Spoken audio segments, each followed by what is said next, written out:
Welcome everyone. I'm Lily Donaldson. I direct a 501c3 nonprofit called Art Technically that provides STEM and arts education to K through 12 students across Tennessee.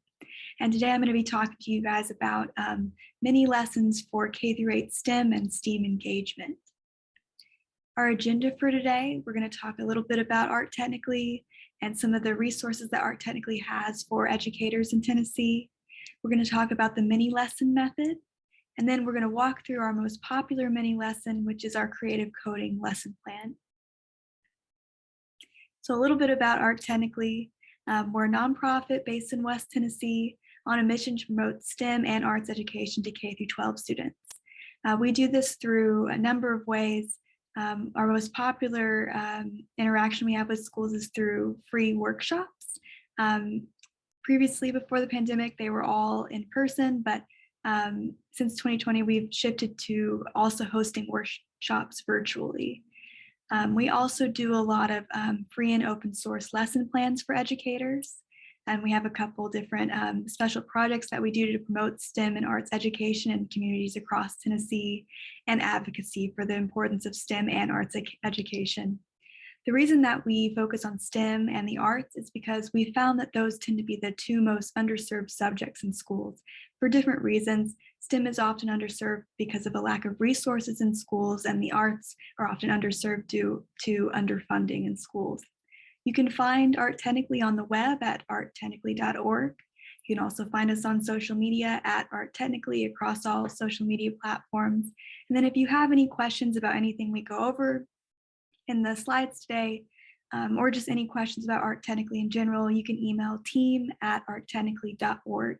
And if you have a question specifically for me, you can make sure to put Lily or TSIN in the subject line so the team that's on the email will know that one's for me. Let's talk a little bit about the resources that we offer educators. I talked a little about STEM and arts workshops.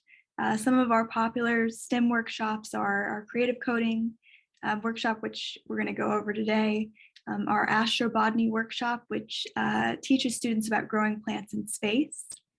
And our most popular arts workshop right now is probably our tap dance workshop. We also do a couple different mixed media and craft space workshops on the arts side. We also do speakers and speaker series, and these are always free for Title I schools. This is from a speaking panel that we hosted for Black Families Technology Awareness Day in February. And those are some of our smiling team members here at Art Technically. We also do some special projects. This one is not particular to educators. This one's called Science Bears, but I just think it's really fun. We create scientist teddy bears for children in need, usually for Child Advocacy Centers, also for family shelters.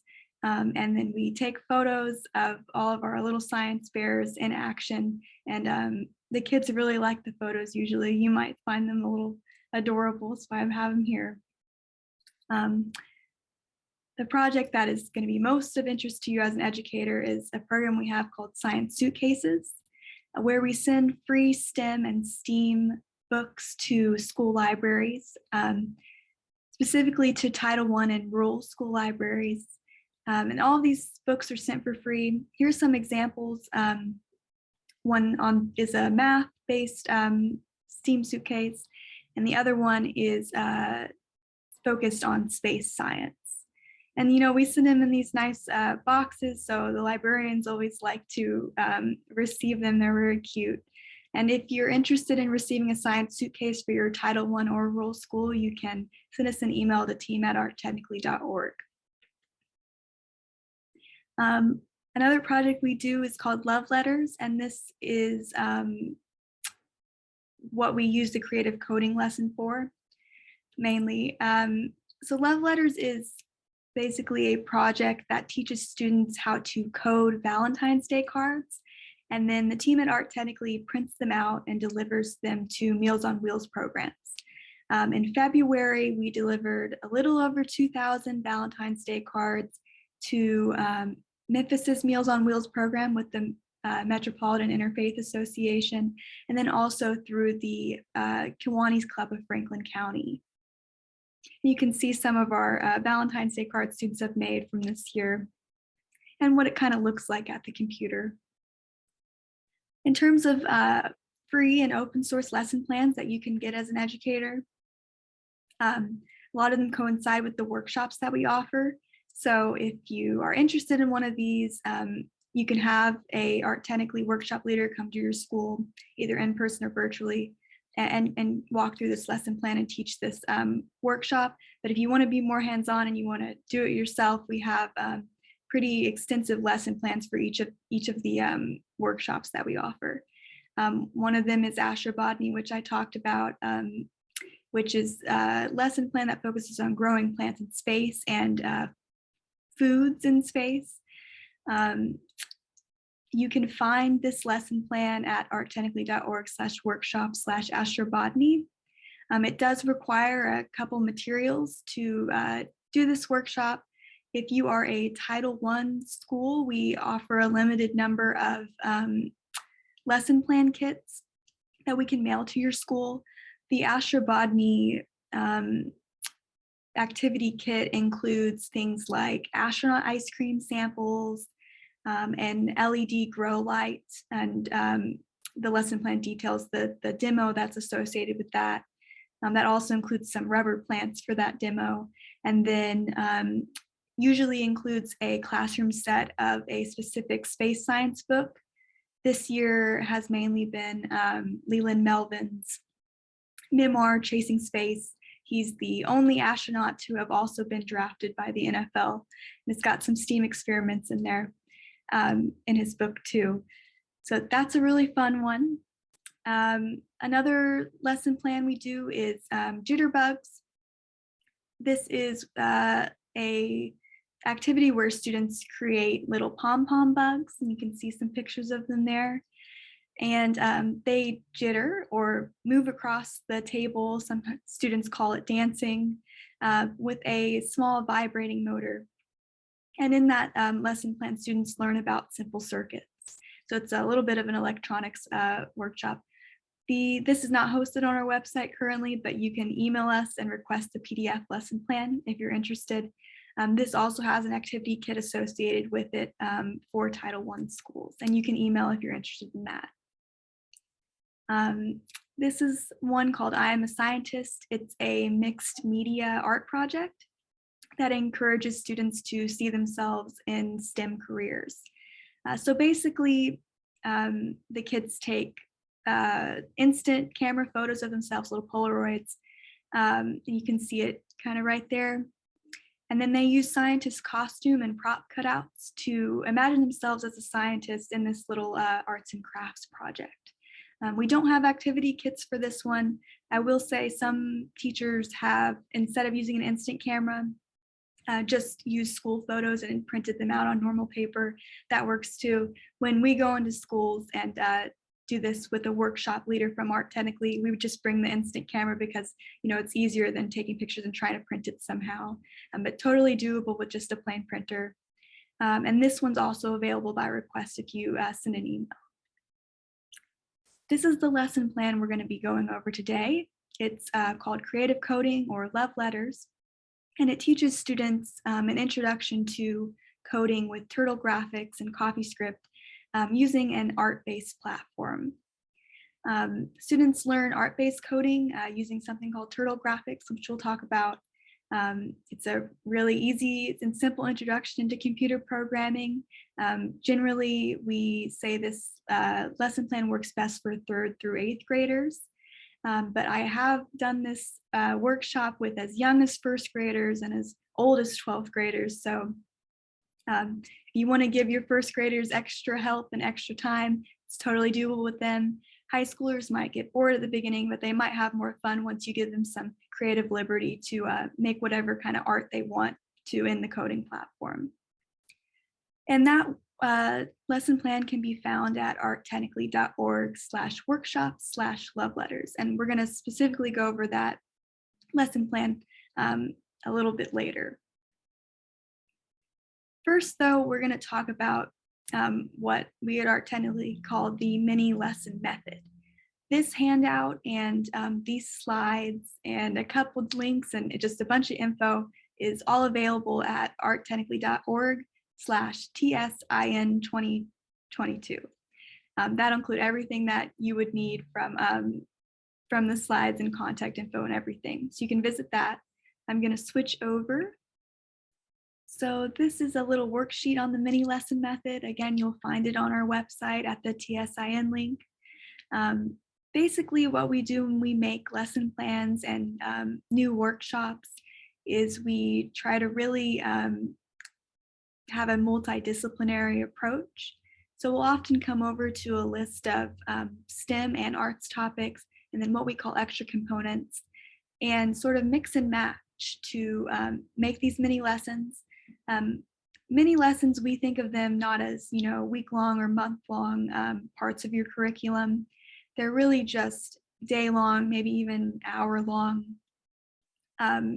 little engaging, unique, and inspiring moments for your students.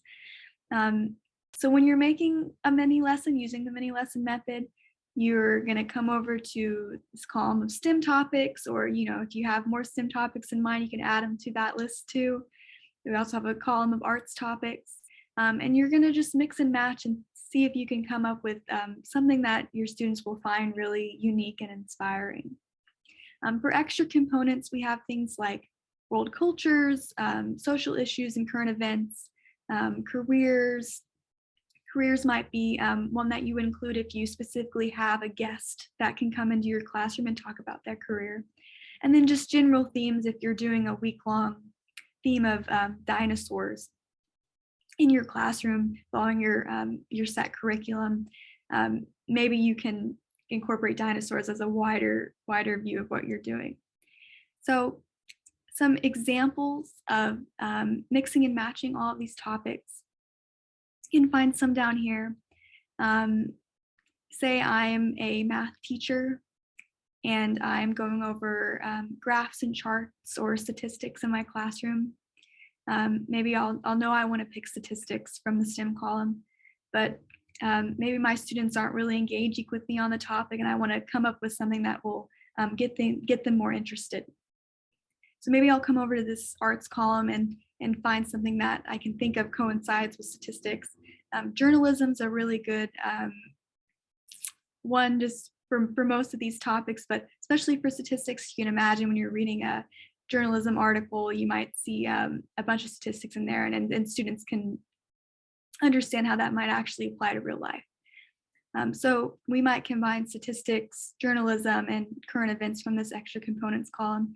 We might have students write their own newspaper articles, maybe on a current event, using at least 3 statistics and 1 graph or chart.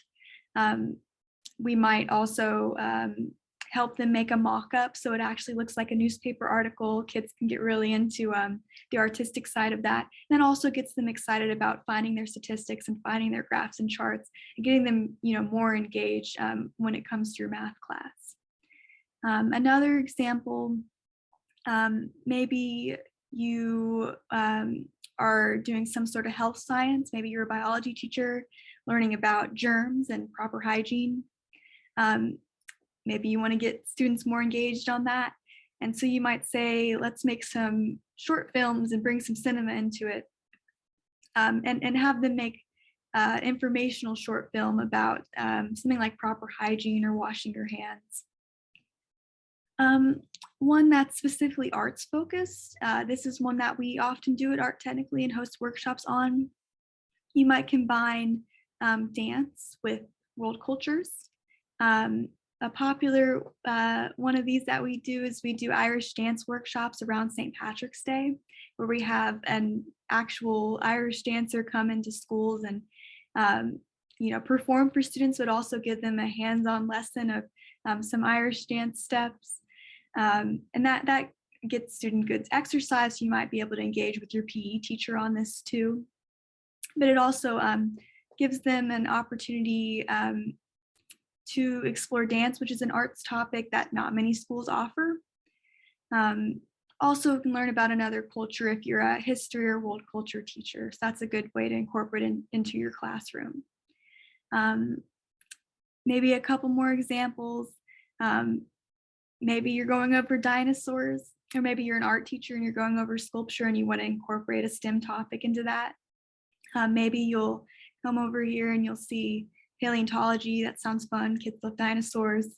And then you'll take sculpture, and an example of that, maybe in your class you're studying the forms of dinosaurs. And when I say forms, I mean carnivore dinosaurs usually walk on two legs and have sharp teeth, and herbivore dinosaurs tend to have the flatter teeth and walk on all four legs.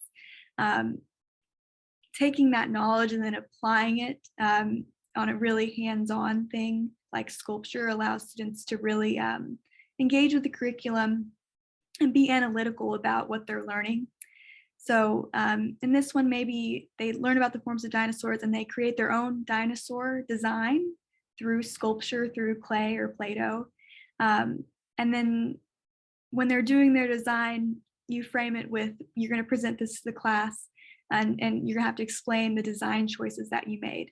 So an example of that might be a student might give their dinosaur flat teeth because in his design, it's an herbivore. Maybe they'll give the dinosaur stegosaurus plates so he doesn't get too hot or cold. Stegosaurus plates help, in theory, by paleontologists, help them regulate temperature.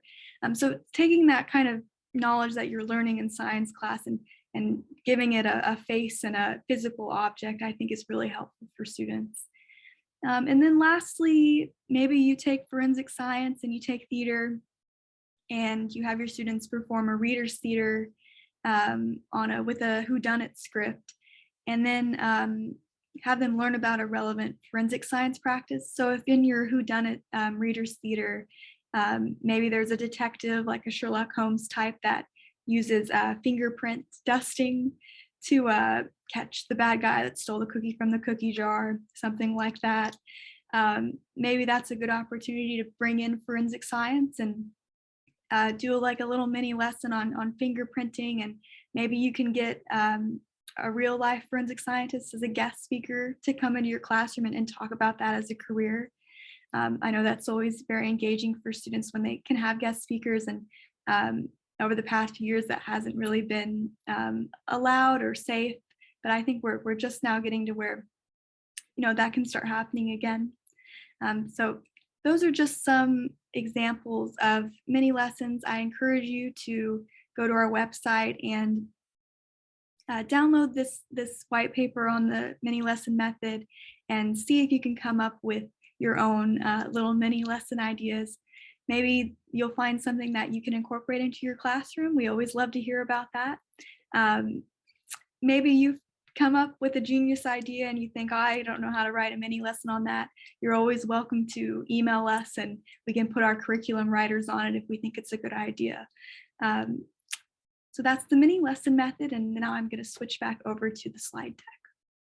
So again, if you didn't get a chance to take a picture of it, the website that has that mini lesson method handout and these slides and a bunch of other stuff is right there on the screen. I'm going to go ahead. So next, we're going to walk through our most popular lesson plan / workshop, which is the Creative Coding Lesson Plan, which coincides with the Love Letters project. So if we're thinking about the mini lesson method, this sort of lesson tackles computer science, graphic design, and a social issue, which is both about hunger and through unique issues facing the elderly. So in this lesson, again, students learn to code using an art-based coding platform. If you're also doing the Love Letters project with it, which we always recommend, students also get a chance to learn about, hunger and, unique issues facing the elderly. Sometimes when we're talking about this with students, if they're younger, it can be helpful to call them grandmas and grandpas, just as a warning if you're a teacher for younger kids, maybe 3rd through 5th graders. You also learn about the Meals on Wheels program and why that's important to your local community. So the end goal of the Creative Coding Lesson Plan, because in all of these mini lessons we try to have a end product that students can actually have in their hands. or at least on their computer in this case. The end products that students will take all of the coding skills that they've learned to design and make Valentine's Day cards for seniors so that they can brighten those seniors' Valentine's Day. So this is the lesson plan for love letters / creative coding. It's available on our website and it's linked to on your specific TSIN webpage on our website. This is what our lesson plans look like. Table of contents. I'm not going to read everything on the lesson plan because I know that you can do that if you want to. Just going to go over things. So for the forward, this is just a deeper explanation of our partnership with Meals on Wheels America and why it's important to be doing this service project in the first place. So that has a lot of info that you can then read and talk to your students about if you choose to do the Love Letters project with them. We have some learning outcomes. Now, we don't specifically do learning outcomes with state standards because we operate not only in Tennessee, but in a couple different states. So these are just general learning outcomes. They're very generic, so you will probably be able to incorporate them into some sort of state standard that you have. Especially if you're a computer science teacher on this one, or a math teacher for this one too. So this one you can also see in all of us. We see the subjects they cover: computer science, math, art, a little bit of social studies. This age range, 3rd through 10th grade. Again, on this lesson plan, that's what we recommend, but you can go lower, higher, lowest 1st grade, highest 12th grade I've done it with, but works best for 3rd through 10th graders.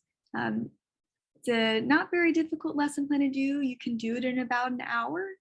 The only materials that you'll need a computer with internet access for each student, or sometimes if you don't have enough computers in computer lab for each student, you can do pair programming where you have 2 students on 1 computer.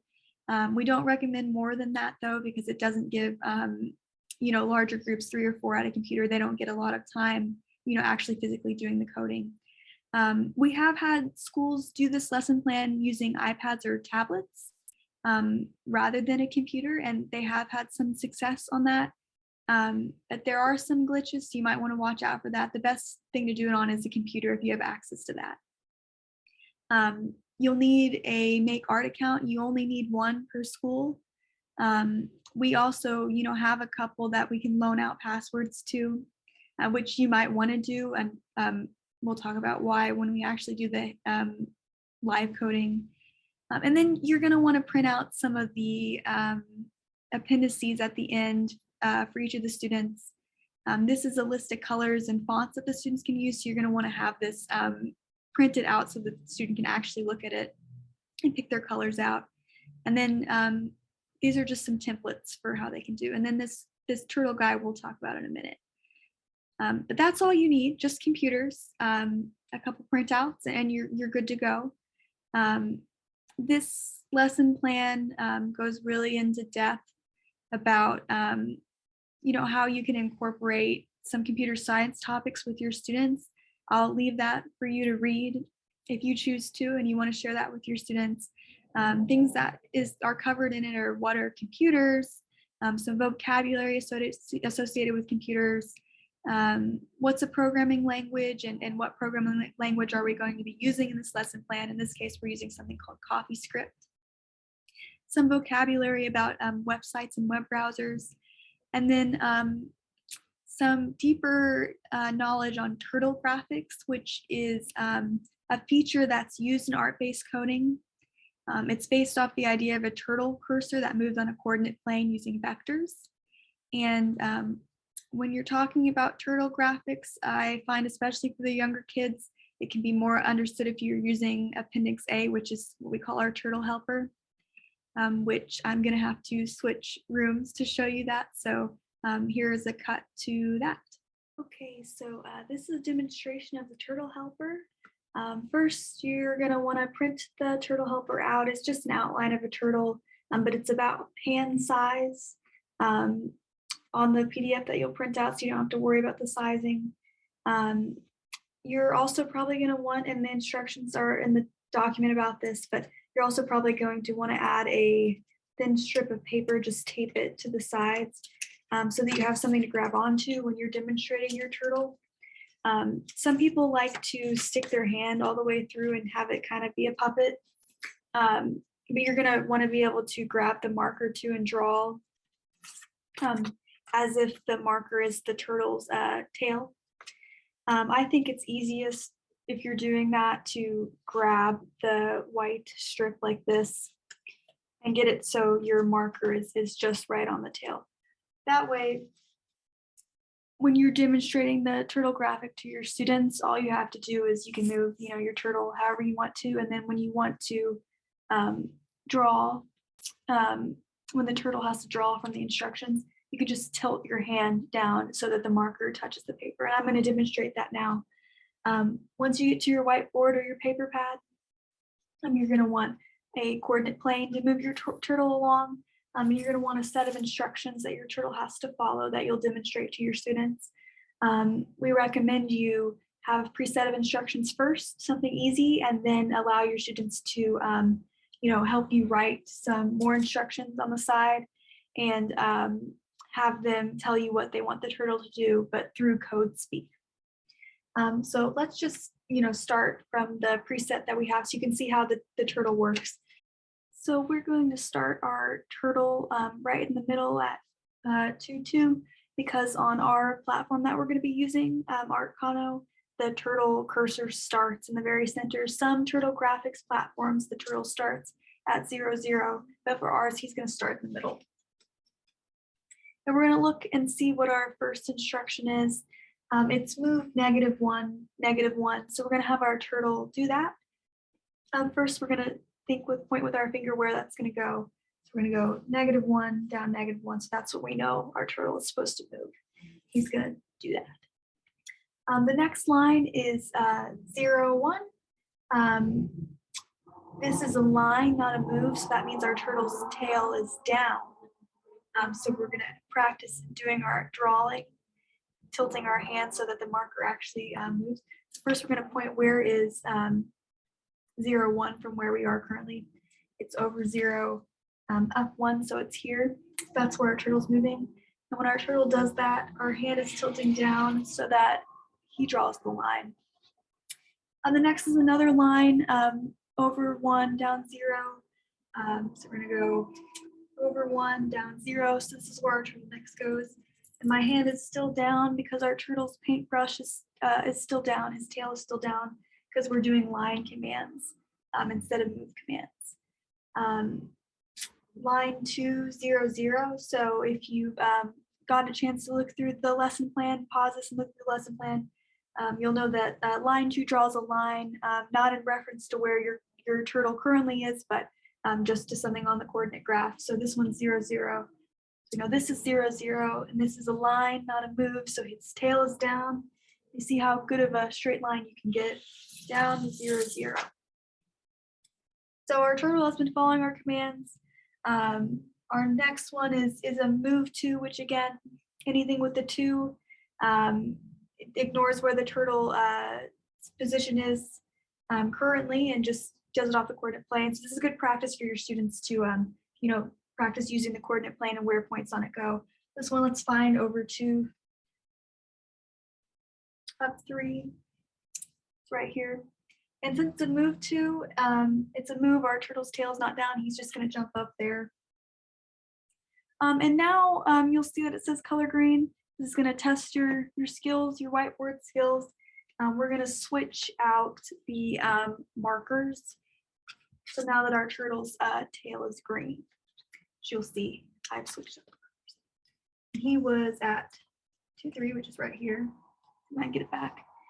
And now the instructions have our turtle do a trick, as we call it in the lesson plan. And this trick that he's doing is a circle. I missed an L in that, so you have to ignore that. This circle has a diameter of 1, so you're going to do your best to have your turtle do a trick with a diameter of 1. So I'll try that. And this is where your turtle is. say our next instruction was move the turtle to 4-4 up here.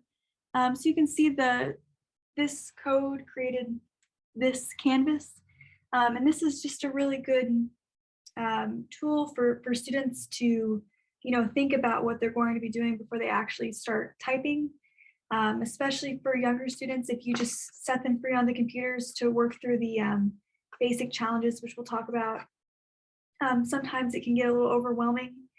They might get a little confused about the coordinate plane. So this is a great tool to make sure everybody's on board with how the turtle or the cursor moves across the coordinate plane, reiterating, what the commands are, what the tricks are.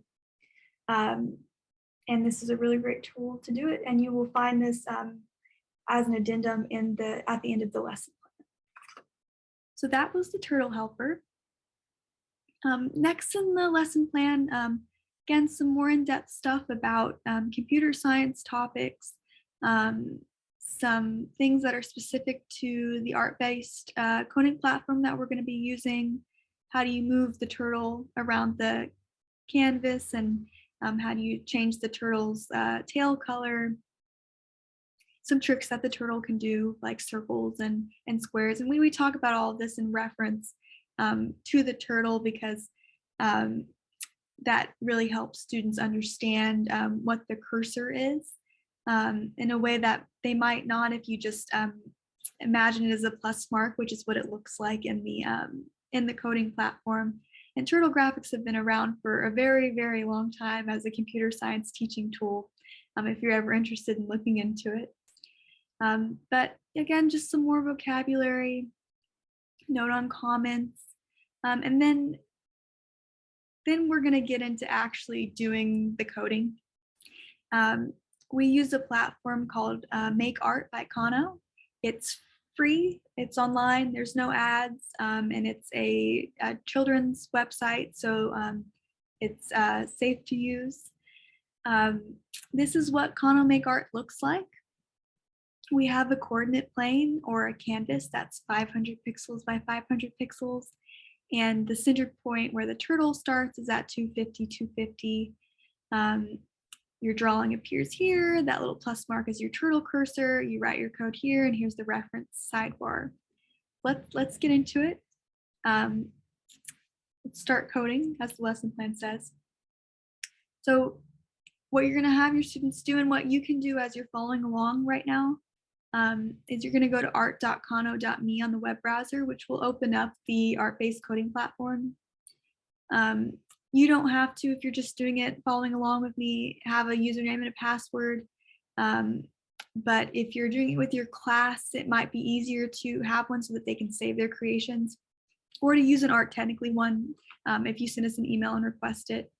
That also makes it easier if you do choose to send your students art in for the Meals on Wheels programs that we send Valentine's Day cards to. It can be easier if you just use one of our accounts so they're already saved. You don't have to worry about saving images and emailing them to us. But yeah, I'm going to switch over to that website. And a quick note, the challenges are, I'm going to show you, but generally we have students work through Sunny Day to Stickman and then enter the playground when they're done, which allows them to start on their final projects. So now that I've got my browser open, just a side note, here's our website, arttechnically.org. Your specific page on our website is TSIN-2022. It has a link to the slides, link to the mini lesson handout, a link to the Love Letters lesson plan, our social media info, our contact info, our emails there. And then if you'd like to, you can sign up for our email list below, and that sends out opportunities for educators and schools periodically on having STEM and arts workshops in your schools, and also things like sending the Science Suitcases or STEM books to your school when they're available. This is the Love Letters lesson plan. Another side note, the PDF, which you'll find here, that is the one we've been looking at, only includes Valentine's Day cards. We also have some addendums that include a couple different themes. This one was from 2020. We did a lot of Zoom workshops that had, pandemic and social distancing related cards. We also have a Halloween one that we do at different festivals every year. You can get those cards there too. And then our Embassy Row addendum is all world flags. So if you're a social studies teacher and you want to theme it around different countries, you can also have your students code using these templates that are on that page on our website. But let's get into the coding. So when you go to art.kono.me, you're going to be brought to a challenges page. This is what it looks like. And we recommend students click on the basic challenges. We usually recommend students work through all the basic challenges, which is Sunny Day all the way to Stickman. And that just teaches them like the very basic ways that you can operate and code in this platform. And it also reinforces the things that they learned in the lesson plan if you went over all of those things with them. So this is what it looks like. So up at the top, it's going to start prompting you or your student doing it to start actually coding. And first it's going to say, first we need to fill the canvas with a nice sky blue, type background blue. So you're going to do that. And then the canvas over here is going to automatically populate with what you've coded. So this is really helpful for students because a lot of times in coding, you write out all of your code and then, you click run or compile and it, maybe something goes wrong and then it's all messed up. With this step-by-step, as you're typing, it automatically populates over on the screen. So that is a very direct connection to what your students typing and what is actually happening in the end product. And that's helpful for them. The next thing it's going to ask is you're going to change the drawing color to yellow. I think that the turtle graphic is a really good example for younger students. Older students might find this intuitive, but for the younger students, sometimes the turtle is a really good example for them because when it says color yellow, if you've gone over the turtle helper part of the lesson, then they can in their head know that the turtle's changing its tail dip paint to yellow, but you're not actually making anything yellow yet. You're just making the turtle's tail paint yellow.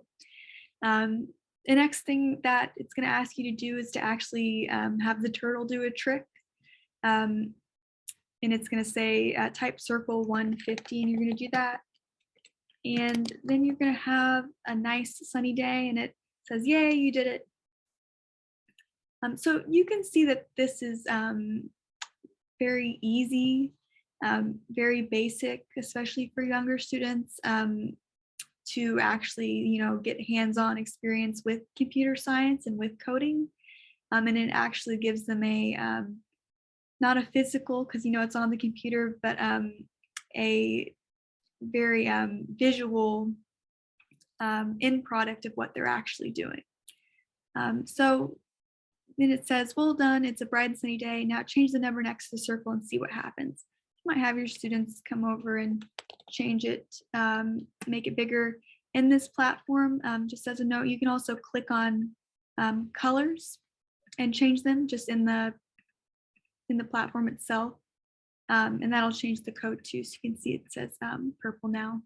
But we'll change that back to blue. For numbers, you can raise and lower them. So that's pretty cool. I'll set it back to 150 so it lets us go to the next one. That's sunny day. The next one is, I'll go through quickly, and you can do all of these before you do them with your students, just to get a feel of what it's like. In this one, we're doing lines, and this is a good one that will talk specifically about the coordinate plane. If you actually read what it's saying up there instead of just typing like I am right now for time's sake. So you can see, just, we're getting more and more complex with our code as the basic lessons are going up and up. And I'm not going to work through to the stick man, though we recommend students do. And we recommend, since you're probably a new student to this, to work all the way through the stick man. So um, if you are doing that, you can pause this and come back when you're done with the stick man. To get back to the basic challenges, just click challenges, basics. So you can go, there's about 6 of them. Once you're done doing all of the basic challenges, and sometimes students, they want to keep going further, and there's like a couple more levels, and that's great too. It gives them, you know, some more computer science experience if they choose to do that. Or you can come up to the top and click new creation, which used to be called playground. And this is just a blank canvas that you can do whatever you want on. So students can learn, use everything that they learned from your lesson through that lesson plan and what they learned in the basic challenges to basically create their own artwork. At this point, if you're doing the Love Letters project, you might remind your students that the end goal is to create a Valentine's Day themed card. So maybe they will think about it and they'll design their own Valentine's Day card with just this blank screen and then no text, and they'll just be able to do it themselves. And that's great. A lot of kids are creative that way. If you know you need a little bit more help and maybe some more templates, we have those. You can find those again at the bottom of the lesson plan that we recommend for you to print out. That also has the web safe colors and fonts on it too. And it's really good to print them out because instead of, it makes students practice their typing skills instead of just copying and pasting it over. So if you're trying to help your students hone in on their typing skills, printing them out is a good thing to do. Maybe you're not as concerned with that, you just want them to get the theories. Then you can get our templates. If you emailed us and got a login to one of the Art Technically accounts, then your students will be able to, once they're logged in, click this profile up in the top right corner, click profile. I'm going to open it in a new tab so I don't lose my place.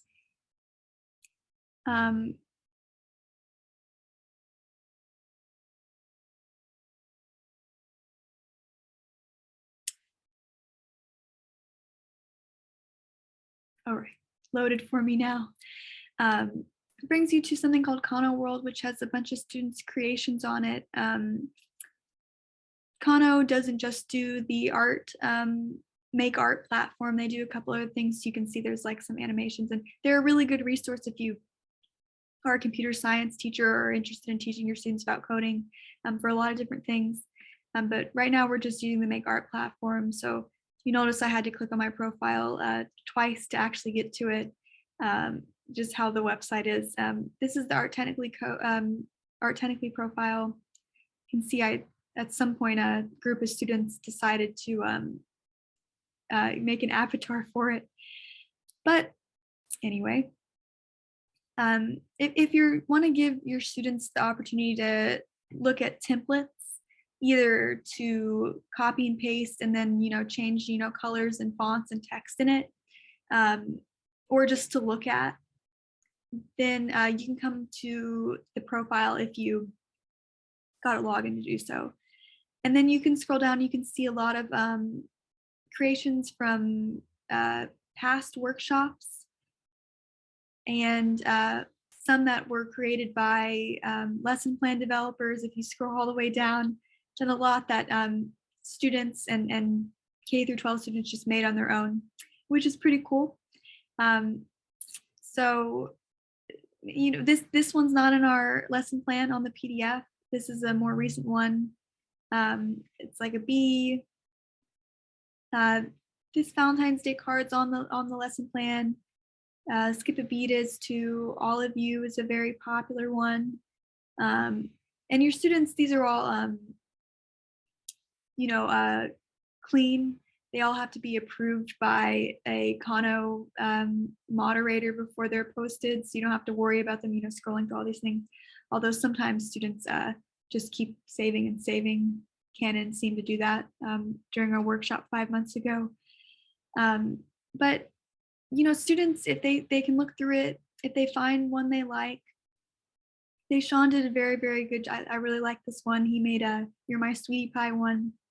If they want to remix it, as it's called, you just click the remix button and it'll bring you over to the code that was used to make that Valentine's Day card. I'll let it load. And this is a more advanced topic, is for loops. But if your student, wants to remix this, they find one they like, some things that they can change, and we encourage them to change things, not just the name on it, so they can have, some active participation in it. You can change the color either using these, just clicking on it in the platform, or by looking at that printed out sheet of color safe webs and fonts that's in the lesson plan. So maybe we'll make a banana pie. You can make the background, let's say we want it to be more Valentine's Day, so I'm gonna make it pink. And then, you can change this, the text, you're as sweet as pie, whatever your students get creative about. And then if you are going to do the Love Letters project and you're gonna send your students' Valentine's Day cards to us to print for Meals on Wheels, or if you've partnered with the Meals on Wheels program that's just in your community, usually the policy is that you only use first names and the first initial of your last name at most. So we don't have last names written on any of these, just for safety's sake. So this was made by Deshaun G, but maybe I'll put my first name. So that's the most you can put. Students can also just put their first name if that's easier. So this is the card that I borrowed from Deshaun, and I can also come in here and make things bigger and smaller, although this is a kind of complicated design that he made. See, you can make it a bigger crust, something. We like that. Maybe I want my banana pie to not have a top crust on it, so I get rid of that. And now it's just like a pudding pie, if you will. Get rid of this guy too. So let's say that's my card. If you have logged in using an Art Technically login, you can click share, or your student can click share. This is a remix of a remix. You can title your creation whatever you want. Some people like to just title it their first name.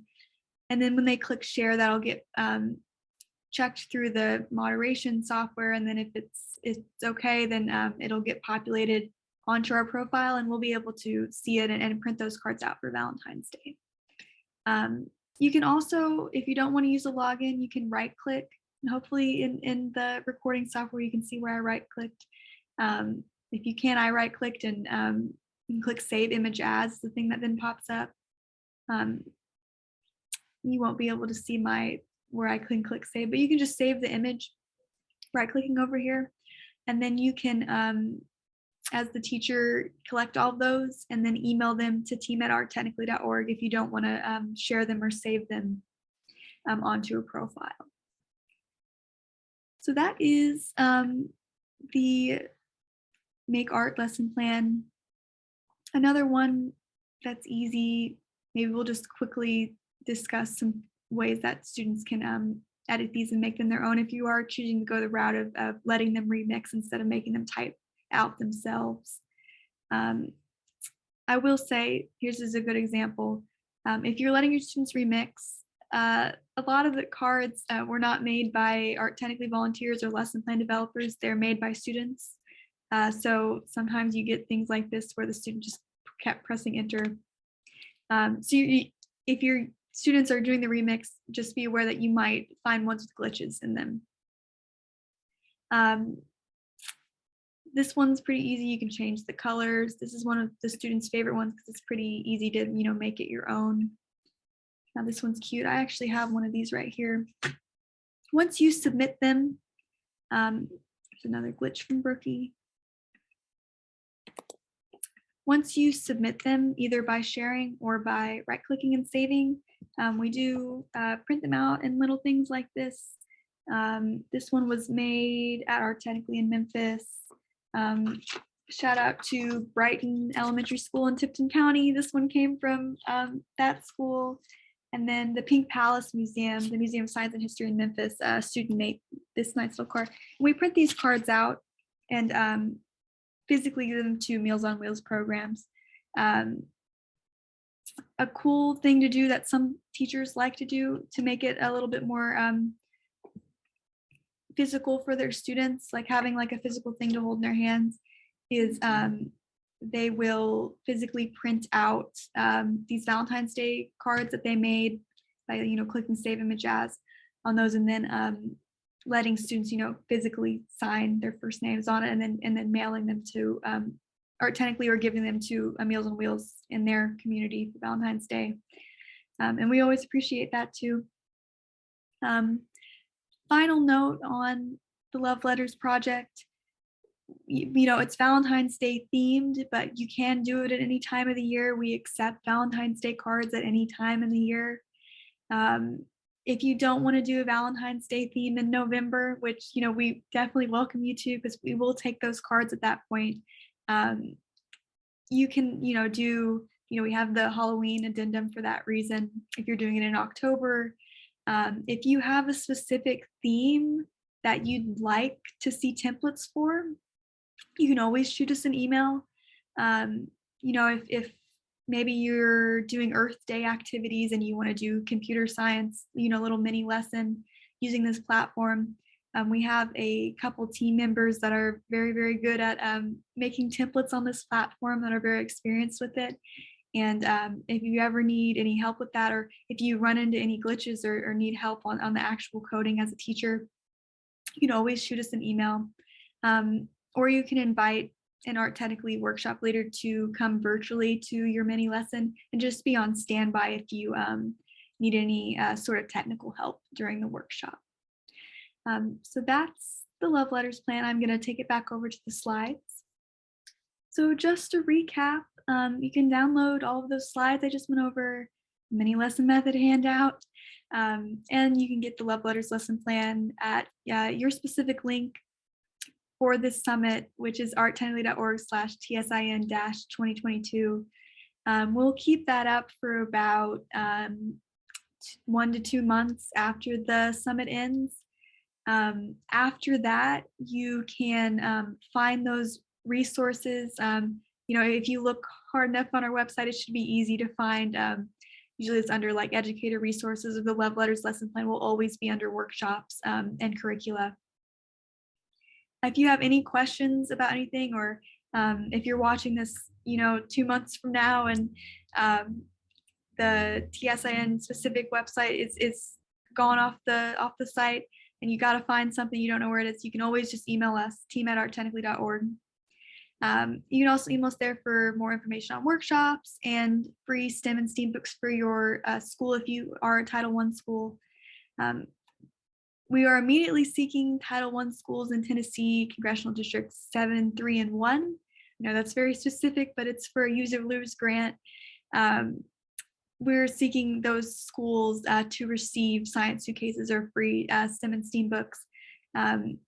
The congressional districts in Tennessee are very lopsided, so I can't tell you exactly where they are. You'd have to look at a map, but regardless, if you're interested in Science Suitcases or workshops at your school, you can just email us, and if you're in District 7, 3, and 1, we can send those out to you immediately. If not, then we can put you on a wait list for the next time that a Science Suitcase pops up for your Title I or rural school. So yeah, that's everything. Again, there's our website, there's our socials. We'd love to hear from you on our email.